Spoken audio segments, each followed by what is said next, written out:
बागेश्वर धाम के हमारे आत्मीय धीरेन्द्र शास्त्री जी, वो अगर किसी राज्य में कथा करने जाने की बात करते हैं तो सरकारें उन्हें रोकती हैं, कथा करने की परमिशन नहीं मिलती। ये भारत में होना है। इसलिए हिंदू एक होने की आवश्यकता है। जिस दिन आंकड़े में उनका परसेंट 50 से अधिक हो गया, जो बातें आज कुछ राज्यों में हो रही है वो पूरे भारत में होने लग जाएगी। इसलिए सभी दोनों हाथ उठाकर तालियों के साथ में हमारे बागेश्वर धाम महाराज जी का साथ देने का कार्य आज यहाँ से इस यात्रा में करेंगे। इन्हीं भावनाओं के साथ मैं अपनी भावनाओं को यही व्यक्त करता हूँ। करकल ध्वनि से अभिनंदन करिए पूज्य अवतार जी महाराज का। और अब हमारे बीच पूज्य जगत गुरु भैयादास जी महाराज की दिव्य उपस्थिति है। मैं आग्रह करूंगा एक संक्षिप्त उद्बोधन के लिए कि उनकी वाणी की कृपा भी हम पर हो।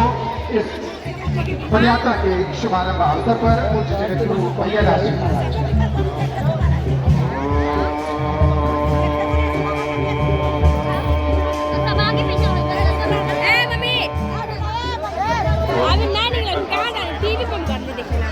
श्री पुरुषोत्तम षण्मूलां श्री विष्णु स्वामी मध्यमाम् अस्मदाचार्य पर्यन्तां वन्दे गुरु परम्परां वन्दे मातरम्। मंच पर उपस्थित सभी संत श्री चरणों में बारंबार प्रणाम। और हमारे प्यारे लाडले, हमारे आंखों के तारे धीरेन्द्र शास्त्री के लिए एक बार सभी जने जोर से उच्चारण करेंगे, जय श्री राम। आपकी आवाज में बोझ होना चाहिए, क्योंकि आप देखेंगे तो धीरेन्द्र शास्त्री जी के मुखारबिंद पर एक मधुर मधुर मुस्कान, और वो मुस्कान किसकी, छवि किसकी, बागेश्वर धाम की। और उस बागेश्वर धाम का वास्तविक मूल मंत्र क्या है? जय श्री राम, जय श्री राम। जितनी भी यात्राएं हुई या होंगी, उनमें सबसे श्रेष्ठ मानवता का ध्यान में रखते हुए जाति पाति की करो विदाई, हम सब हैं भाई भाई। ये नारा किसने दिया? ये हमारे प्रभु श्री राम ने दिया। जब वन गमन के लिए गए तो निसार राजगुरु जैसे हृदय से आलिंगन किया, और सबरी माता जिस बिल्ली जाति जिन्हें तो हर कोई निकृष्ट कहता है, उनके झूठे बेर खाए। आप ध्यान रखें, यदि सामाजिक समरसता का भाव प्रथम यात्रा किसी ने निकाली तो वो हमारे प्रभु श्री राम थे, जो हमारे श्री धीरेन्द्र शास्त्री जी के रग रग में, अंग अंग में, रोए रोए में समाये हुए हैं। और उसी भाव को मेरा तो मानना है, उसी भाव को ध्यान में रखते हुए धीरेन्द्र शास्त्री जी आज इस यात्रा के लिए दूसरी बार इस यात्रा के लिए पदगमन कर रहे हैं। बांके बिहारी तक मैं हरियाणा की भूमि पर पलके बिछाकर अपने कार्यकर्ताओं के साथ में इनका और इनके पूरे समाज का स्वागत करने के लिए तैयार हूं। फरीदाबाद से लेकर और होटल की धरती तक पूर्ण सहयोग में जिस प्रकार से तन से, मन से, धन से जो भी सहयोग होगा मैं प्रदान अवश्य करूंगा। और आप सभी एक बार उन्हें जय श्री राम, जय श्री राम। हमारे बीच पूज्य मोनी जी महाराज कोटबन वाले पूज्य महाराज जी की उपस्थिति है। हम आग्रह करेंगे कि उनका संक्षिप्त उद्बोधन भी हमें प्राप्त हो।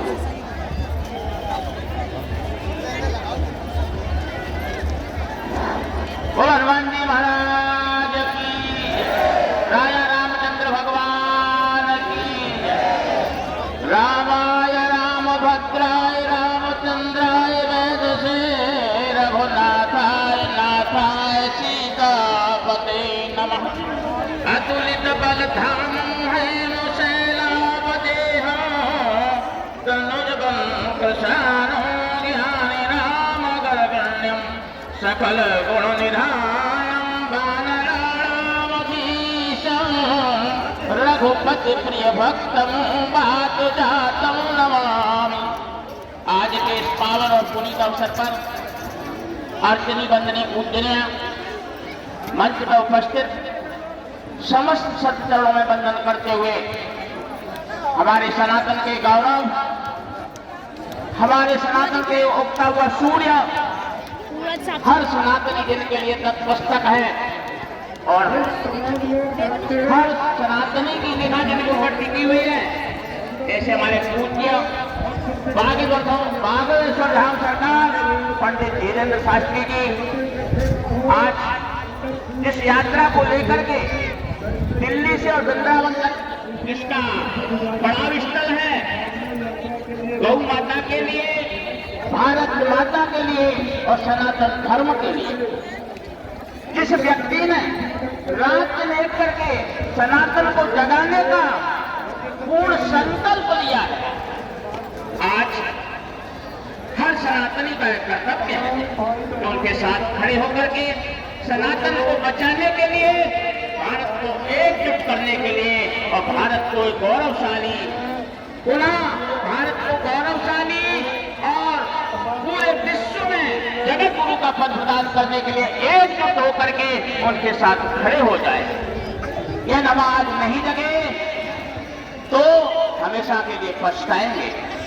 पंडित धीरेन्द्र शास्त्री की ये यात्रा अपने लिए नहीं, हर सनातनी के लिए, हर हिंदू के लिए, हर राम भक्त के लिए और हर हनुमान भक्त और कृष्ण भक्त के लिए, मां भारती के लिए लेकर के जा रहे हैं। हम सबका कर्तव्य है उनके साथ कंधे से कंधा मिला करके इस भव्य और दिव्य सनातन एकता यात्रा को दिव्यतम बनाए और पूरे विश्व में ये हम प्रकट करें जो सारे हिंदू, सारे सनातनी जाग करके एक है और भारत माता का सर हमेशा के लिए ऊंचा रहेगा।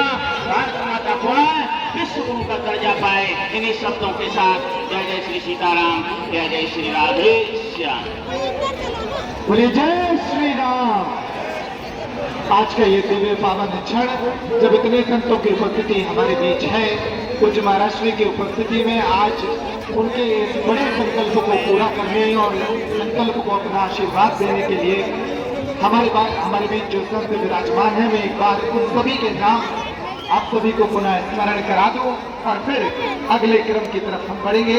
हमारे बीच उपस्थित हैं पूज्य मुनि जी महाराज कोटवन वाले, पूज्य गीता मनीषी जी महाराज, पूज्य दीदी माँ पुंडरीक जी महाराज, संजीव कृष्ण जी और चिदानंद मुनि जी महाराज आगे पद यात्रा में सम्मिलित होंगे।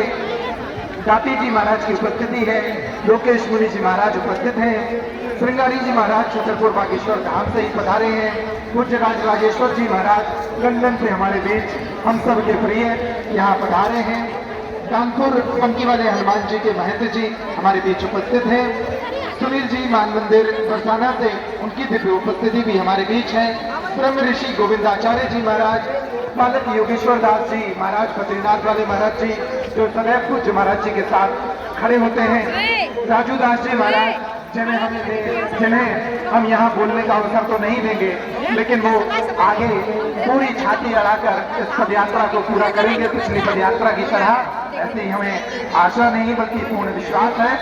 देवेंद्र गिरी जी महाराज हमारे बीच उपस्थित है, पूज्य पुरुषोत्तम दास जी महाराज, पूज्य माधव कृष्ण जी महाराज मथुरा से, स्वामी रामदास जी महाराज हरिद्वार से पिछली पदयात्रा में पूरी तरह रहे थे। हम उम्मीद करते हैं कि वे इस पदयात्रा में भी रहेंगे। रसराज जी महाराज, तन्मय वशिष्ठ जी महाराज, अभयदास जी महाराज, रामानंदाचार्य जी महाराज जो राष्ट्रीय संत हैं उनकी उपस्थिति है, जगत गुरु सूर्याचार्य कृष्णदेव जी महाराज की उपस्थिति है। इतने नाम तो मेरे पास आए हैं, लेकिन मुझे आशा है कुछ और संत भी विराजमान होंगे जिनके नाम मेरे पास नहीं आए हैं, जिनके नाम मैं नाम से स्मरण भले न कर रहा हूं, लेकिन आपके चरणों में प्रणाम करता हूं और आपका नाम नहीं ले पाया इसके लिए आप मुझे क्षमा करेंगे। वैसे भी आपका हृदय राग द्वेष से मुक्त है तो क्षमा तो मेरे लिए निकलेगी ही। मैं धन्यवाद ज्ञापित करता हूं और अब अवसर है आज के इस शुभारंभ समारोह में उस विभूति को सुनने का जिनकी वाणी से इस देश ने पिछले 30-35 वर्षों से प्रेरणाएं ली हैं। आप सभी जब यहाँ आए होंगे मां कात्यायनी मंदिर के दर्शन करने गए होंगे। कुछ लोग कर पाए होंगे, कुछ लोग शायद भीड़ के कारण ना कर पाए होंगे, लेकिन मंच पर विराजमान पूज्य दीदी मां शक्ति की स्वरूपा है। जो लोग दर्शन नहीं कर पाए उनके रूप में ही मां कात्यायनी के दर्शन करें और उनकी वाणी का जोश हमें आज इस पद यात्रा में प्राप्त होगा। वे जो ऊर्जा हमें देंगी उससे ये यात्रा और सफल होगी। जैसे एक बेटे को युद्ध भूमि में भेजते वक्त एक माँ उनके माथे पर तिलक करने आती है, उसी तरह पूज्य दीदी माँ इस शुभारंभ अवसर पर हमारे बीच उपस्थित है। आइए हम उनकी वाणी का लाभ लें। करतल ध्वनि से उनका अभिनंदन। बोलिए जय श्री राम, जय श्री राम। श्री बागेश्वर धाम की, श्री बांके बिहारी लाल की, सत्य सनातन धर्म की, भारत माता की, अखंड भारत की। आज हम सबका भारी सौभाग्य है, मंच पर इतनी बड़ी संख्या में पूज्य संतों का हम दर्शन कर रहे हैं। संतों का दर्शन करके जन्मों जन्मों के पाप नष्ट हो जाते हैं। करतल ध्वनि करके सभी संतों को प्रणाम कीजिए। ये सौभाग्य आपको मिला है। मुझे तो मन करता है कि मैं भारत का रत्न कहूं। हमारे श्री धीरेन्द्र शास्त्री जी बागेश्वर धाम वाले, बागेश्वर सरकार सनातन हिंदू एकता यात्रा लेकर पद यात्रा कर रहे हैं। मैं आपसे, समय कम है, बात पूज्य गीता मनीषी जी महाराज ने कही थी कि हम सबको जो है वो सद्भावना की आवश्यकता है। मैं एक छोटी सी कहानी सुनाती हूँ। 3 देवियां सामने खड़ी हैं, द्वार खोलकर उसने देखा तो वो कौन है, उन्होंने अपना परिचय दिया। एक बोली मैं संपत्ति हूँ, दूसरी बोली मैं सफलता हूँ, तीसरी बोली मैं सद्भावना हूँ, पर तेरे घर में एक ही आएगी। बताओ किसको निमंत्रण दे रहे हो।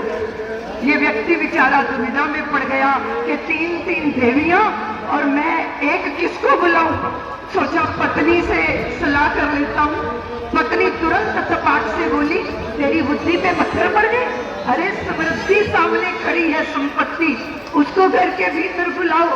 इसको पत्नी की बात समझ आई, लेकिन सोचा पुत्र से भी पूछ लेता हूँ। तो अपने बेटे से पूछा। बेटा कहता है, पिताजी सफलता को घर में बुला लो, जहाँ हाथ डालेंगे बारे न्यारे हो जाएंगे। इसको पत्नी और पुत्र की बात समझ आई, लेकिन पूरी समझ नहीं आई। इसलिए हाथ जोड़ के ये व्यक्ति उन देवियों में से सद्भावना देवी को कहता है कि आप मेरे घर के भीतर आ जाइए, आपके आने से मैं धन्य हो जाऊंगा। जैसे ही सद्भावना उसके घर के भीतर आने लगी तो समृद्धि और सफलता भी पीछे पीछे आने लगी। इसने कहा, आप तो कहती थी 3 देवियों में से एक ही देवी मेरे घर आएगी। तो बात ये हुई कि अगर तुम समृद्धि को चुनते, संपत्ति को चुनते तो एक ही तुम्हारे घर आती। तुम सफलता को चुनते तो एक ही देवी तुम्हारे घर आती। तुमने सद्भावना को चुना है। जहाँ सद्भावना होती है, संपत्ति बादलों की तरह बरसती है और सफलता चरणों का चुंबन करती है। आज इस देश को अगर किसी चीज की जरूरत है, पूज्य मनीषी जी महाराज ने जैसे गीता मनीषी जी ने कहा, वो है समाज की सद्भावना। उसे बिगाड़ने का प्रयत्न हो रहा है। एक संत यहाँ बोले कि हमारे कुछ देवी देवताओं का अपमान हो रहा है। मैं उनके चरणों में निवेदन करना चाहती हूँ, जो चित्र जलाते हैं या चित्रों पर जूते फेंकते हैं, वो कुछ भटके हुए नेता हैं। समाज आज भी श्री राम और हनुमान और भगवान कृष्ण के प्रति श्रद्धा रखता है। हाँ, नेताओं की राजनीति की रोटी न सीखने पाए, उसके लिए पूरे समाज को एकजुट होकर अपनी एकात्मता का परिचय देना है। मैं जैसे पूज्य गीता मनीषी जी ने कहा, भारत की भूमि की कोख बांझ नहीं है।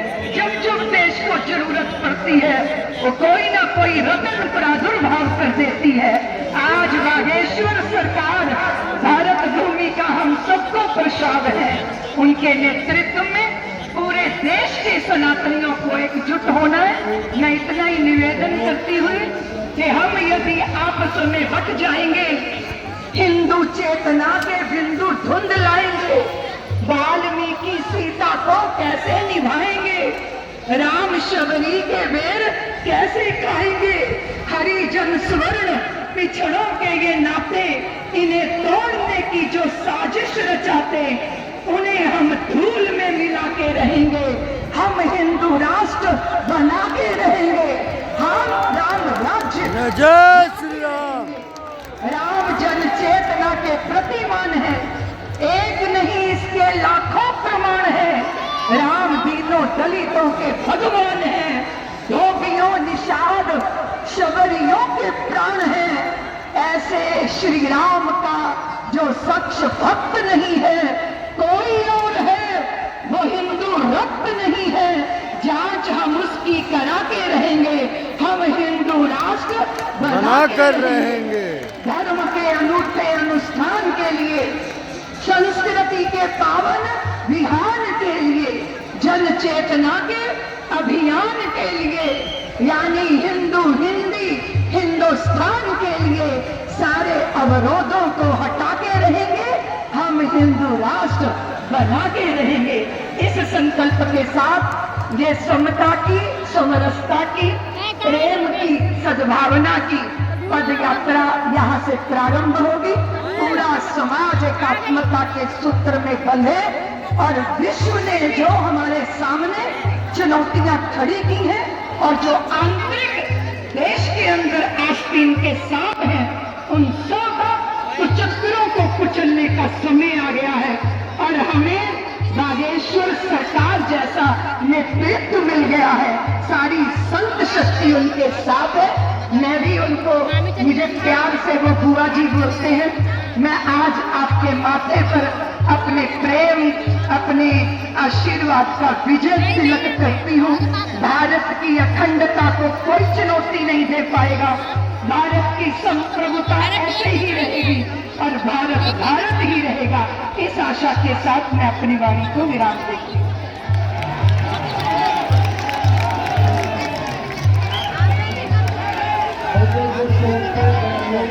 अपने हाथों से ये भगवा ध्वज पूज्य दीदी माँ हमारे लाडले सरकार को सौंप रही है, इस आशा के साथ और इस संबल के साथ कि वे ये भगवा ध्वज पूरे भारत में फहराएंगे। संपूर्ण विश्व में रहने वाले 150 करोड़ हिंदुओं के हृदय में फहराएंगे। भारत के हिंदुओं को, संपूर्ण विश्व के हिंदुओं को मजबूत करने के लिए ये भगवा ध्वज उनके हाथों में सौंपा जा रहा है। आप सभी संतों से आग्रह अपने स्थान पर ही विराजमान रहे। पीछे से जो लोग आगे की तरफ आ रहे हैं वो सभी लोग अपने स्थान पर ही विराजमान रहे। पूज्य महाराज श्री का आशीर्वचन अभी होना है। सभी लोग अपने स्थान पर ही विराजमान हो जाएं। ये भगवा ध्वज का एक प्रतीक कार्यक्रम था। स्थान ले लें, आप अपना स्थान ले लें। पीछे जो लोग खड़े हैं उनसे आग्रह है कि वो पीछे की तरफ बैठ जाएं। मंच पर एक बार पुनः व्यवस्था बनाएं। पूज्य श्रवणदास जी महाराज, पूज्य महेश्वर दास जी महाराज भी हमारे बीच उपस्थित हैं। हम उनका भी अभिनंदन करते हैं। आपको ये जानकर आश्चर्य होगा कि इस पदयात्रा 2.0 में अब तक जो पोर्टल पर पदयात्रियों की एंट्री है वो 50,000 से ज्यादा हो चुकी है। ये 50,000 लोग वो हैं जो बताकर आ रहे हैं कि हम इस पदयात्रा में आ रहे हैं।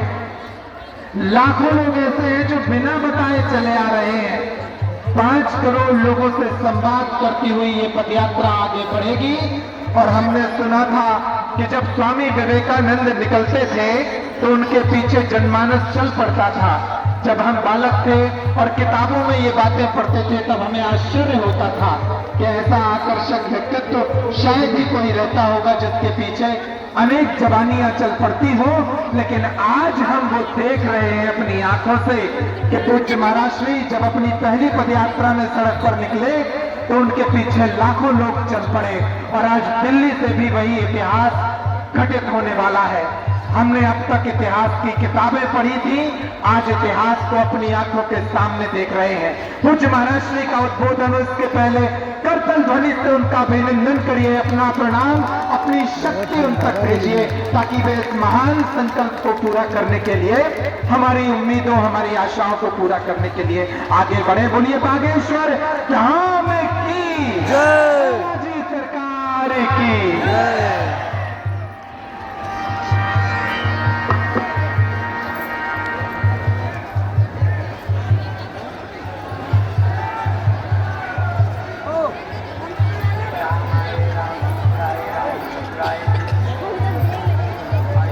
श्री सीताय पते नमः। माता रामो मत्पिता रामचंद्रः, स्वामी रामो मत्सखा रामचंद्रः, सर्वस्वं मे रामचंद्रो दयालु, नान्यं जाने नैव जाने न जाने। दक्षिणे लक्ष्मणो यस्य, वामे च जनकात्मजा, पुरतो भारतिर्यस्य, तं वन्दे रघुनन्दनं। श्री सीतानाथ समारम्भां, श्रीरामानन्दाय मध्यमाम्, अस्मदाचार्य पर्यन्तां, वन्दे श्री गुरु परम्परा। रामचंद्र भगवान की जय, भगवती कात्यायनी माता की जय, चिरखोद वाले हनुमान जी महाराज की जय, कनाथ वाले हनुमान जी महाराज की जय, मरघट वाले बाबा की जय, कोटवन वाले पूज्य मौनी जी महाराज की जय, साधु समाज की जय, पूज्य श्री गीतामणि जी महाराज की जय, पूज्य श्री भैया जी महाराज की जय, सनी धाम की जय हो, पूज्या देवी माँ की जय हो, सभी संत जनों की जय हो, बागेश्वर धाम के पागलों की जय हो, हिंदू एकता पद यात्रा की गुरु और चेला की बागेश्वर धाम के मेला की जय हो,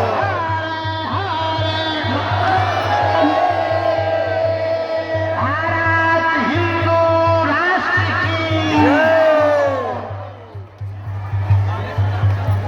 आज बहुत सौभाग्य है हम सबका इन नेत्रों से भगवती आदिशक्ति कात्यायनी माता की छत्र छाया में अनेक महापुरुषों के दर्शन कर रहे। पूज्य बद्रीनाथ वाले महाराज जी, हनुमानगढ़ी वाले महंत पूज्य श्री राजूदास जी महाराज जी, गंगा सभा वाले पूज्य महाराज जी, गुजरात वाले पूज्य महाराज जी, पूज्य श्री मान मंदिर वाले पूज्य रमेश बाबा जी के कृपा भाज्य सुनील भैया जी, पनकी धाम वाले पूज्य महाराज जी, महामंडलेश्वर महाराज जी,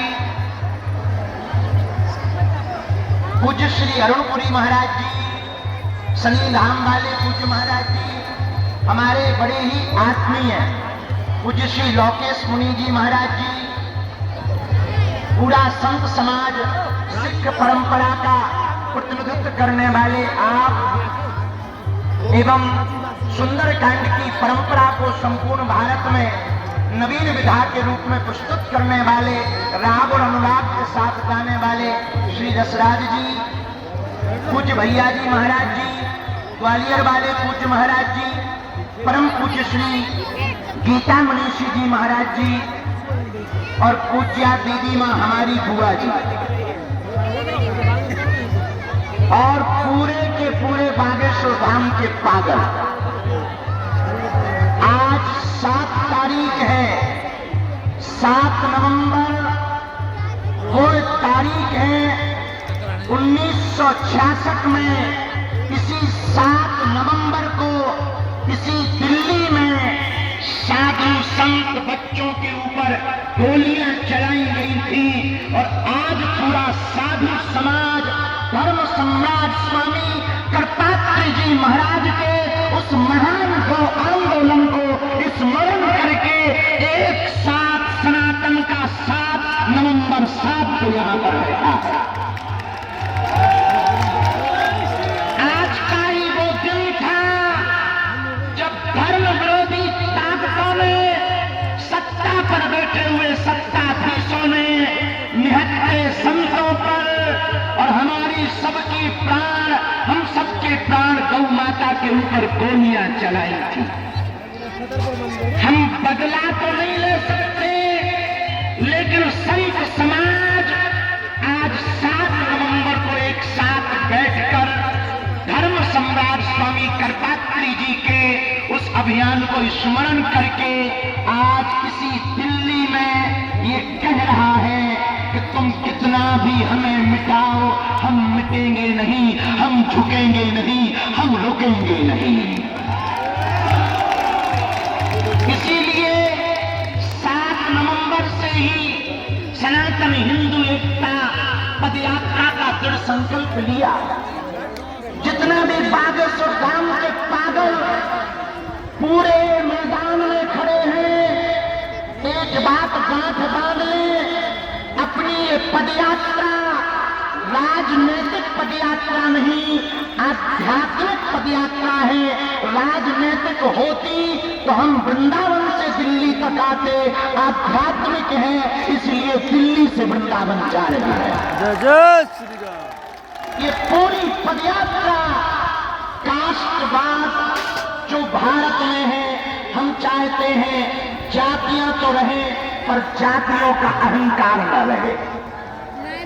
और अब प्रण ठान लिया, सबने मन में मान लिया, साधु संतों का कमंडल और बागेश्वर धाम का मंडल 16 तारीख तक चलेगा। गांव-गांव, गली-गली में शोर होगा, सनातन का चोर होगा, हिंदुओं की एकता होगी, धर्म विरोधी और देश को बिगाड़ने वालों की हटली बनेगी। जय जय श्री राम। 2-3 बातें हम बहुत विनम्रता पूर्वक आज कहना चाह रहे हैं। ये पदयात्रा 80 करोड़ हिंदुओं की है। भारत में रहने वाले 150 करोड़ भारतीयों के हित के लिए 150 किलोमीटर की पदयात्रा है। इस देश में रहने वाला प्रत्येक व्यक्ति सनातनी है, जो सनातनी नहीं है वो सनातनी है। इस भारत में जन्म लेने वाला व्यक्ति सनातनी है। और पूरे बागेश्वर धाम के पागलों से प्रार्थना है, तुम पूरे 10 दिन की पदयात्रा में हमने कोशिश पूरी की। पूज्य बद्रीनाथ वाले महाराज जी रात भर जागे, पूरा बागेश्वर मंडल रात भर जागा, पूरा सुंदरकांड मंडल रात भर जागा, पूरे संत समाज रात भर जागे। हम सबने कोशिश की कि तुम्हें व्यवस्था में कोई कमी ना हो, पर इन 10 दिनों में व्यवस्था नहीं, आस्था देखना। इन 10 दिनों में तुम व्यवस्था देखने मत चलना, सनातन का धर्म जो ध्वज देख करके चलना। धक्का लगेगा, थोड़ी दिक्कतें आएंगी, कई बार तुम्हें कंबल न मिलेंगे, पर तुम डटना नहीं, तुम हटना नहीं, डटना, तुम उलझना नहीं, सुलझना, तुम चलते रहना। क्योंकि चलोगे नहीं तो हिंदू एक नहीं होगा, और हिंदू एक नहीं होगा तो भारत हिंदू राष्ट्र नहीं होगा। कौन कौन भारत को हिंदू राष्ट्र होकर देखना चाहते हैं? कौन कौन हिंदू एकता चाहते हैं? तो कोई रोकेगा तो तुम रुक जाओगे, कोई विरोध करेगा तो क्या तुम डर जाओगे? व्यवस्था नहीं मिलेगी तो क्या तुम भग जाओगे? कौन कौन वृंदावन तक बांके बिहारी तक चलना चाहता है? पक्का पक्का पक्का वचन दे रहे, आप कदम से कदम मिलाकर चलो। हमारी तो बहुत छोटी सामर्थ्यता है, इन संतों की कृपा है, इन संतों का साथ और सनातनियों का हाथ। और नवंबर 7 एक ऐसा दिन आज का होगा जब भारत में एक विचारक क्रांति की यात्रा प्रारंभ हो रही है। यह यात्रा विचारक क्रांति की यात्रा है। ये यात्रा कास्टवाद को शून्य करके राष्ट्रवाद को बढ़ावा देने की है। इस यात्रा में हम लोग 10 दिनों तक रोज सुबह राष्ट्रगान, हनुमान चालीसा के साथ अपनी पदयात्रा 7 संकल्प लेकर प्रारंभ करेंगे और नाम जप करते हुए धर्म ध्वज आगे चलेगा, उसके पीछे हम सब चलेंगे। धर्म ध्वज के साथ साथ चलेंगे, धर्म ध्वज से आगे नहीं चलेंगे। जहां जहां विश्राम होगा वहां अखंड कीर्तन होगी। जहां जहां विश्राम होगा वहां पर गौ माता का पूजन होगा। जहां जहां विश्राम होगा भोजन और भजन दोनों की व्यवस्था होगी। इन 10 दिनों में हमको एक बात याद रखना है, बालाजी का मिलन बांके बिहारी से हो रहा है। यमुना मैया का मिलन वृंदावन वाली यमुना जी से हो रहा। माया और शक्ति की नगरी से यह यात्रा माधव और भक्ति की नगरी वृंदावन तक जाएगी। बोलो जय सिया राम, जय सिया राम। हरे हरे भारत हिंदू राष्ट्र की, सत्य सनातन धर्म की, गौ माता की, छुआछूत की करो विदाई, हम सब हिंदू। छुआछूत की करो विदाई, हम सब हिंदू। भेदभाव की करो विदाई, हम सब हिंदू। हम सब हिंदू, हम सब हिंदू। अब लोग हमसे आज पूछ रहे थे कि बाबा पदयात्रा से क्या होगा। सुनो, एक तो हिंदुओं का डर खत्म होगा, दूसरा हिंदू एक होगा, तीसरा पूरी दुनिया को हिंदुओं की ताकत का पता लगेगा। जब फ्रांस के लोग अपनी सड़कों पर उतरकर फ्रांस को बचाने के लिए सड़कों पर उतर सकते, इंग्लैंड के लोग अपने देश को बचाने के लिए सड़कों पर उतर सकते, तो हम भारतीय क्यों नहीं अपने भारत को, सनातन को बचाने के लिए सड़कों पर उतर सकते। किसी ने हमसे कहा बाबा यात्रा से दंगा होगा। हम कहा दंगा वाले ठटवी के बड़े दूसरे हैं, इसमें गंगा बहेगी। ये दंगा के लिए नहीं, गंगा के लिए पदयात्रा है। ये तनातनी के लिए नहीं, सनातनियों के लिए पदयात्रा है। हम किसी के विरोध में नहीं हैं। हमें मुसलमानों से भी दिक्कत नहीं, ईसाइयों से भी दिक्कत नहीं, पर यदि वो गजवाए हिंद कहेंगे तो हम भगवाए हिंद बना के रहेंगे। जय जय श्री राम। यदि वो सरतन से जुदा करने की बात करेंगे तो जो अभी पाकिस्तान में 9 जगह फटाके फूटे, वो उनके, हमारे पास फटाके तो है नहीं है, पर देश की सेना तो फोड़ ही सकती है। तीसरी बात और सुनो, 1947 में एक विशेष मजहब मुसलमानों के द्वारा मांग हुई कि हम भारत में नहीं रह सकते। अच्छी बात, उनके लिए अलग टुकड़ा बना दिया, नाम हुआ पाकिस्तान। क्या हुआ? पाकिस्तान। पाकिस्तान। ठीक हुआ, अच्छी बात है, बट ही गया। लेकिन अब जो शेष बचा भारत, उस भारत में जहां 80% हिंदू रहते हैं, वो तो हिंदू राष्ट्र हो जाएगा।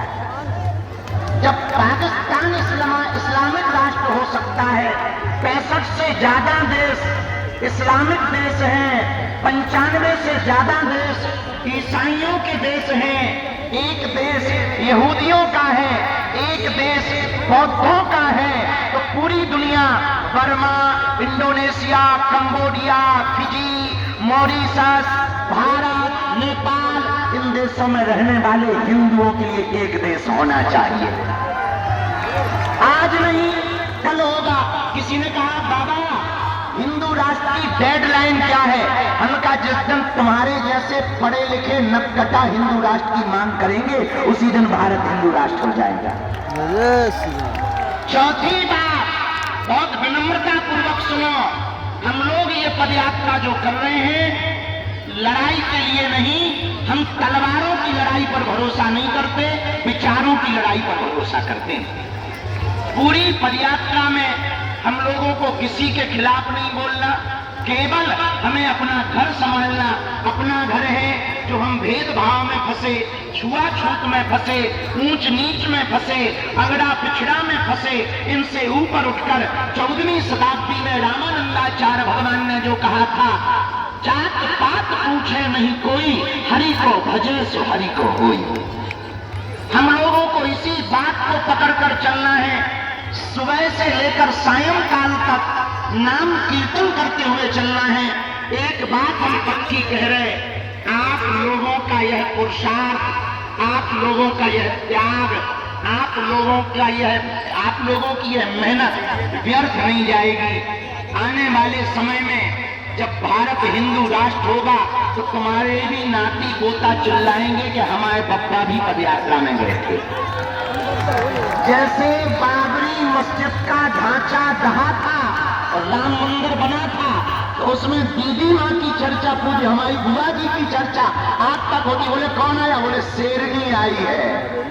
कौन? बोले पूज्या दीदी माँ, जिन्होंने ललकार कर ढांचा को गिरा दिया, बाबर की जगह रघुवर का नाम छपा दिया।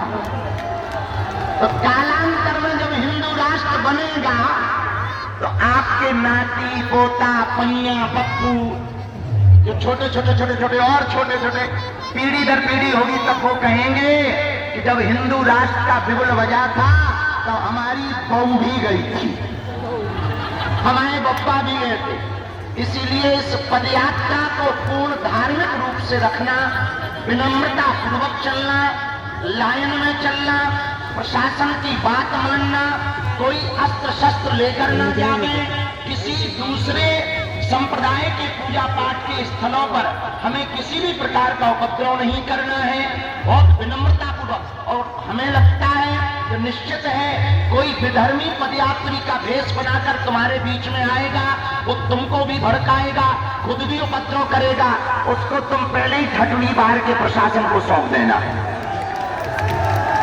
ताकि किसी भी प्रकार से हिंदुओं पर, सनातनियों पर लांछन न लगे।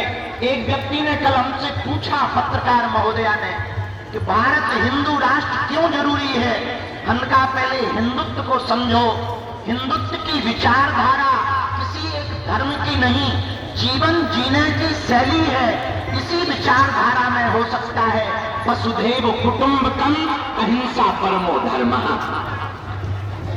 एक सनातन मात्र ऐसा है जो पूरी दुनिया को परिवार समझता है। इसलिए हम सभी सनातनियों को आज यही धर्म सम्राट स्वामी करपात्री जी को स्मरण करना है। उनको हम सब प्रणाम करते हैं। अब एक ही बात कह सकते हैं धर्म सम्राट स्वामी करपात्री जी के लिए कि हे भगवान, हे महापुरुष, हम आपके समय पर थे तो नहीं, पर आज भी हमको आपकी वह चेतना याद है, स्मरण है, जब आपने गाय माता के लिए सड़कों पर गोलियां खाई, डंडे खाए। लेकिन अब हम सब ये प्रण ठान लें कि अब रुकेंगे नहीं जब तक भारत हिंदू राष्ट्र न हो जाएगा। जय जय श्री राम। भारत हिंदू राष्ट्र होगा तो गाय माता राष्ट्र माता होगी, भारत हिंदू राष्ट्र होगा तो सनातन संस्कृति का प्रचार होगा। और जब हम आ रहे थे तब हमको नेपाल वाले कुछ लोग मिले, बोले गुरुजी नेपाल से हमका टेंशन ना लो, तुम चलो, हम तुम्हारे इधर चलेंगे। तो बोले मतलब हमकी मतलब सीधा है, तुम हमारा देश हिंदू राष्ट्र बनाओ, हम तुम्हारा बनवा देंगे। बड़े खुश हो गए, बोले गुरुजी बस इसीलिए आए, हम कहने नहीं चले चलो 16 तारीख को मिलेंगे। तो 16 तारीख तक के लिए कौन कौन तैयार है? पक्का सावधानी पूर्वक चलोगे, भक्त नहीं जाओगे बीच में छोड़ के। और सुनो, हम बीच में आप लोगों को मिलते रहेंगे, हम स्वयं बुलवा लिया करेंगे, मिलते रहेंगे। जहां दोपहर के प्रसाद के लिए रुकेंगे या रात्रि के प्रसाद के लिए रुकेंगे तो बुलवा लिया करेंगे। रात्रि काल में भजन संध्या है, रोज एक न एक संत आ रहे हैं, कभी कोई ना कोई महापुरुष आ रहे हैं, कोई ना कोई सिद्ध पुरुष आ रहे हैं जो आशीर्वाद देने भी आ रहे हैं। और भजन गाने के लिए भी भारत के बहुप्रसिद्ध लोग भी रात्रि काल में पहुंचेंगे, हम सब वहीं बैठ करके सुनेंगे। आज वंदे मातरम गीत के 150 वर्ष चेतना के पूर्ण हुए हैं। आज हम सब कुछ लोग भारत में ऐसे हैं, उन्हें वंदे मातरम बोलने से दिक्कत है। तुम्हें है क्या? और जिन्हें है उन्हें भारत में रहना चाहिए क्या? नहीं। जिन्हें वंदे मातरम से दिक्कत हो, लाहौर नजदीक है, खिसक लो। आओ आओ। अरे भाई तुम खाते भारत का हो, खाते पाकिस्तान का हो, खटरी के बड़े। तो वंदे मातरम बोलने से जिनको दिक्कत हो ज्यादा हो, टिकट हमसे ले लो लाहौर की। और करोगे क्या? पांचवी बात और अंतिम बात, अब हम क्योंकि बहुत लेट हो गए इसलिए चलेंगे। हाँ सुनो, धर्म ध्वज आगे चलेगा, हम ऐसे ऐसे आगे आ रहे हैं, तुम लोग भी भगदड़ न मचाना, सीधे चले चलना, ठीक है? और हमने देखा कुछ लोग आगे ही निकल गए, उन्हें समझाइए जो मिले रास्ता में। हम जब आ रहे थे हमसे आगे पूरी चाट पकौड़ी पूरे नाश्ता उन्हें धरी। हम देखा था केवल दोना उड़ने लगे थे, हम कहा यहाँ क्या है? 5 किलोमीटर पहले ही पहुंच गए। भैया हरो तुम ना ऐसा करियो, पता लगे कि जुको पद यात्रा लेके जा रहा हूँ, सबसे पाछे है चेला, उनके पहले ही आनंद लूट चुके। हाँ, पिछली पद यात्रा में यही हुआ, इतने समोसा हमारे लिए धरेगा, एक तिनका ना मिला। आज भी हमने यही देखा, जिस रास्ते से हमारे के साथ कचौड़ी वचौड़ी उड़ रही थी, हमका ये कौन खड़े? बोले जत्था। हमका किसका? बोले आपका। अरे हमका तुझे कर क्या रहे? बोले नाश्ता ले रहे, नाश्ता। हमका बहुत बढ़िया है। हमने पूछा पदयात्रा शुरू हो गई? बोले नहीं, वो तो पीछे आ रही, हम शुरू हो गए। हमका बहुत बढ़िया। हमका कहाँ के हो? बोले कहीं के नहीं है, बस आप ही के हैं। अब उन्होंने बल्कि नाम तो बताया, लेकिन वहां का नाम लेंगे बदनाम हो जाएंगे, काय को बोले अभी उनको बुरा लगेगा। तो सब लोग भैया आगे ना चल रहा, थोड़ा हमारी भी देखा जावे क्या। छोटे से बच्चे के प्राण लोगे क्या? इसलिए पहले हमको चलने देना, तुम भी चलो चलो, संत महात्मा आगे, फिर हम, फिर तुम और अपन साथ चलेंगे। जो आगे निकल गए उन्हें समझा देना, ठीक है? और अपना सामान सुरक्षित रखना, प्रेम पूर्वक चलना। हम अंतिम बात बताना भूल गए थे। अंतिम बात यह है, किसी ने हमको आते आते कहा, कुछ लोग कह रहे हैं कि पदयात्रा बीच में रुक जाएगी। सुनो, जब तक तन में प्राण है तब तक तो न रुकेगी। जय जय श्री राम। इसके बाद में हम फिर आत्मा बन के बताएंगे। हाँ, आओ। और अपन अगर आत्मा बन के आ गए तो कोनो भी ताबीज भी काम नहीं करते हैं। कहते अपन भी ताबीज ही बनाएंगे। इसलिए बिल्कुल मन में भय मत रखो, 1% भय ना रखो। तुम उन्हें पाछे रहियो, हम आगे हैं, तुम चिंता मत करो, तुम तो चलो, डटे रहो, अड़े रहो, अड़ग रहो। सनातनियों की छाती पर सनातनियों का ध्वज लहराएगा। जय जय श्री राम। जैसे बुआ जी ने कहा था, हिंदुओं राम राज फिर आएगा, हर हर भगवान छाएगा। जब हम वृंदावन पहुंचेंगे तब कहेंगे रामलला के लिए। हम लोग जब बुआ जी कहीं और जब सब संत बोलते थे ना, रामलला हम आएंगे, रामलला हम आएंगे।